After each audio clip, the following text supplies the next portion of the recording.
कि करणवीर आपके लिए क्यों खेला। गाइस मैं बहुत आपको क्लियरली बता रहा हूं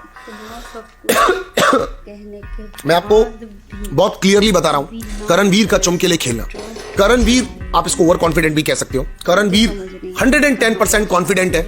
मेरे कॉन्ट्रीब्यूशंस के हिसाब से मैं शो को जीतूंगा, मैं फ्लोर पर जाऊंगा, फिर चाहे बिग बॉस मुझे टॉप 2 की जगह हटा दे, टॉप 2 से हटा दे, टॉप 1 तक मैं नहीं पहुंचू, पर उसको पता है कि वो फ्लोर के ऊपर जाएगा। अब इसको आप ओवर कॉन्फिडेंस में कंसिडर करना चाहे कर सकते हैं, पर वो अपने साथ साथ अपने दोस्तों को आगे लेकर के खेल के अंदर जा रहा है। उसका एक मेंटल फोकस हमेशा से रहा है, आप लोगों ने नोट किया है कि वो इंटेलिजेंट है, वो समझदार है, उसको पता है कि चुम को कितने वोट्स मिल सकते हैं, उसको पता है कि चुम इस क्रूशियल टाइम पर अगर बाहर निकल गई तो शायद चुम के लिए गलत हो सकता है, वरना वो टॉप 5 तक की जिम्मेदारी लेकर के चुम को वो वहां तक ले जाना चाह रहा है। शायद विवियन डिसाना ने एक लाइन बोल दी होगी कि अरे यार ये तो उसके साथ फिर गलत किया जा रहा है चुम के साथ, क्योंकि बार बार आकर के अविनाश ये चीज बोल रहा था, बार बार कान के अंदर डाल रहा था, तो चाहे उसने ये चीज बोल दी होगी, बट ये बहुत क्लियर है कि करण को पता है वो टॉप 2 में जाने वाला है। अब कोई हादसा होता है, कोई किसी रीजन से वो नहीं पहुंच पाता है, कोई उसको वोट कम मिलते हैं, ज्यादा मिलते हैं, ये मैं बिल्कुल भी नहीं मानता, मैं बिल्कुल भी नहीं जानता, लेकिन अगर इस सीजन के कंट्रीब्यूशन को देखोगे तो भाई साहब आपको एक आदमी फ्लोर पर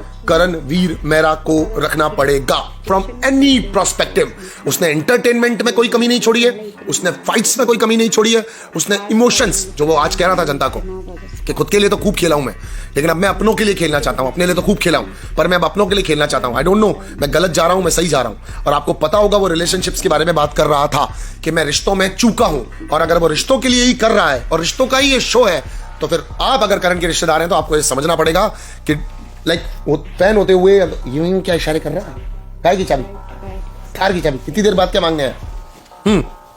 तो अगर इस पॉइंट ऑफ व्यू से अगर आप देखते हैं तो भैया करणवीर फ्लोलेस है। करणवीर को एक्चुअली अविनाश एक मेडिसिन बेचने के लिए आया था, करणवीर को अविनाश एक मेडिसिन बेचने आया था, उसने उसको ऐसे बोल दिया, भाई एक बात समझ में नहीं, मतलब चुम के लिए ऐसा वैसा ये वो करके, चुम के लिए आप कर रहे हो, चुम भी तो कर सकती है, चुम बहुत अच्छा दौड़ती है। तो उसने पलट करके बोला ईशा का क्या हुआ, और ईशा वहां से बॉयल होकर के बहुत बोलने लगी, बॉस आप बोलोगे तो पलट के सुनोगे भी ना, सुनना भी तो पड़ेगा ना।